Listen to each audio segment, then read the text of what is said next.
Hey guys, this is Terry and आप लोग देख रहे हो मिस्टर शाही यूट्यूब चैनल। और आज के वीडियो में हम लोग बात करने वाले हैं इलेक्ट्रिक हाइड्रोलिक सिस्टम कैसे काम करता है। उससे पहले मैं आपको बता दूं, वीडियो एंड तक जरूर देखना और चैनल पे पहली बार आए हो तो चैनल को कर लेना सब्सक्राइब एंड वीडियो को एक लाइक कर देना। तो चलिए दोस्तों, वीडियो को करते हैं शुरू।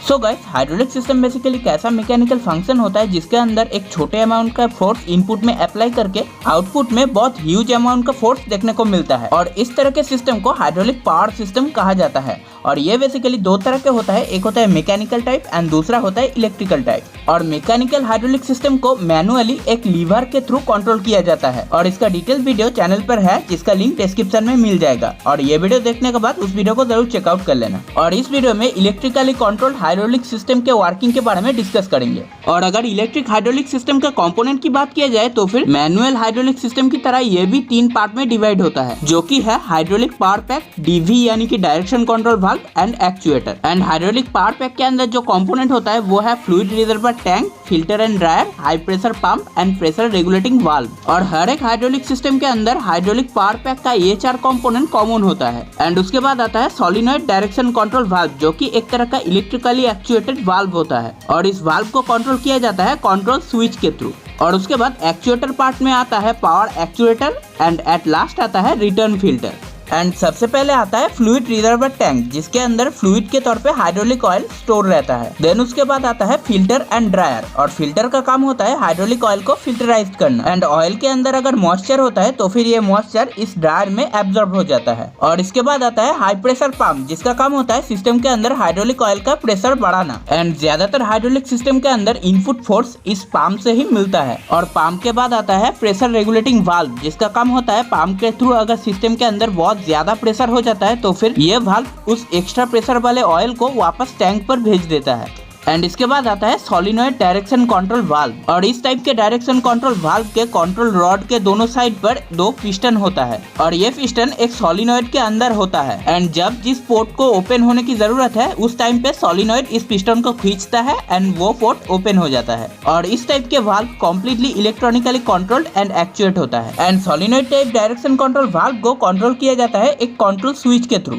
जिसमें 2 स्विच होता है, एक है अप एंड दूसरा है डाउन। और अप स्विच प्रेस करने पर हाइड्रोलिक का एक्चुएटर पिस्टन ऊपर जाता है एंड डाउन स्विच प्रेस करने पर नीचे आता है। एंड इसके बाद आता है पावर एक्चुएटर, जो कि एक तरह का सिलेंडर होता है। एंड इस सिलेंडर के अंदर एक पिस्टन होता है और इस पिस्टन से ही आउटपुट फोर्स मिलता है। एंड एट लास्ट आता है रिटर्न फिल्टर, जिसमें से वाल्व से एक्स्ट्रा ऑयल निकल के फिल्टराइज होकर वापस टैंक पर चला जाता है। सो गाइस, इन सभी कंपोनेंट के थ्रू इलेक्ट्रिक हाइड्रोलिक सिस्टम का कंस्ट्रक्शन कैसा होता है वो देखते हैं, जिसमें रिजर्वर टैंक में से एक आउटलेट लाइन जाता है फिल्टर एंड ड्रायर के अंदर, और फिल्टर में से लो प्रेशर लाइन जाता है हाई प्रेशर पंप के अंदर। एंड पंप का आउटलेट कनेक्ट होता है प्रेशर रेगुलेटिंग वाल्व के साथ। एंड इस वाल्व में से एक रिटर्न लाइन वापस टैंक पर जाता है और आउटलेट लाइन जाता है डायरेक्शन कंट्रोल वाल्व के आई पोर्ट यानी कि इनटेक पोर्ट में। और सिस्टम का कंट्रोल स्विच इस solenoid type direction control valve के साथ कनेक्ट होता है। और उसके बाद डायरेक्शन कंट्रोल वाल्व का 2 discharge port D1 and D2 connect होता है एक्चुएटर के 2 पोर्ट A1 एंड A2 के साथ। और इसके साथ साथ एक्स्ट्रा ऑयल पास करने के लिए डायरेक्शन कंट्रोल वाल्व में 2 एग्जॉस्ट पोर्ट होता है E1 एंड E2, जो कि एक साथ कनेक्ट होकर जाता है रिटर्न फिल्टर के अंदर। और उसके बाद फिल्टर में से एक लाइन जाता है वापस रिजर्वर टैंक में।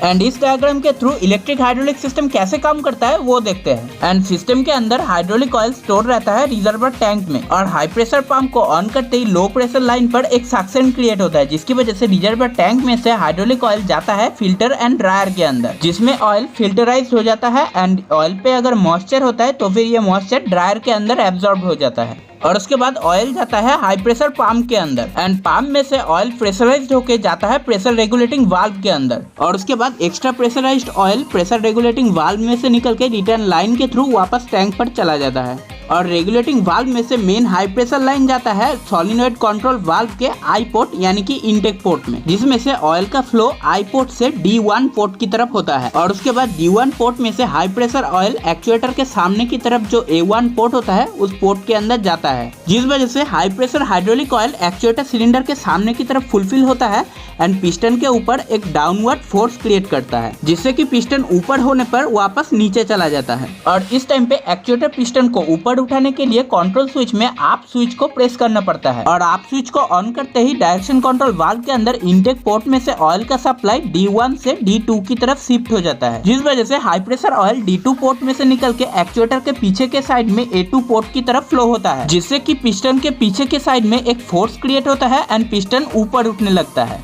और ऐसे चलते चलते सिलेंडर के अंदर पिस्टन बहुत हाई फोर्स के साथ ऊपर उठ जाता है और यही फोर्स हाइड्रोलिक सिस्टम का आउटपुट फोर्स होता है। और इस टाइम पे एक्चुएटर सिलेंडर के सामने की तरफ जो ऑयल था वो ऑयल को पिस्टन धकेल के A1 पोर्ट में से निकाल के D1 पोर्ट की तरफ भेजता है, जिस वजह से वो low pressure oil direction control valve के E2 पोर्ट में से निकल के रिटर्न फिल्टर के अंदर जाता है और उसके बाद ऑयल फिल्टराइज होके वापस रिजर्वर टैंक के अंदर चला जाता है। और इस सिचुएशन में एक्चुएटर पिस्टन को नीचे लाने के लिए कंट्रोल स्विच में डाउन स्विच को दबाना पड़ता है और स्विच को प्रेस करते ही डायरेक्शन कंट्रोल वाल्व के अंदर आई पोर्ट में से हाई प्रेशर ऑयल का डायरेक्शन चेंज होकर वापस D1 पोर्ट की तरफ हो जाता है, जिससे कि ह्यूज प्रेशर के साथ हाइड्रोलिक ऑयल D1 पोर्ट में से निकल के A1 पोर्ट की तरफ जाता है एंड पिस्टन के ऊपर एक डाउनवर्ड फोर्स क्रिएट करता है, जिससे कि पिस्टन नीचे आने लगता है एंड एक्चुएटर सिलेंडर के पीछे साइड में जो ऑयल था उस ऑयल को धकेल के A2 पोर्ट में से निकाल के D2 की तरफ भेजता है और पिस्टन कम्प्लीटली नीचे आने पर वो extra oil direction control valve में से होते हुए U1 पोर्ट में से निकल के जाता है रिटर्न फिल्टर के अंदर, जिसमें कि ऑयल फिल्टराइज्ड हो जाता है एंड वापस रिजर्वर टैंक में चला जाता है। और इस सिचुएशन में पिस्टन को वापस ऊपर उठाने के लिए कंट्रोल स्विच में आप स्विच को दबाना पड़ता है, जिससे कि पिस्टन बहुत हाई फोर्स के साथ ऊपर उठ जाता है एंड इस तरह से एक स्विच की मदद से इलेक्ट्रिक हाइड्रोलिक सिस्टम को कंट्रोल किया जाता है।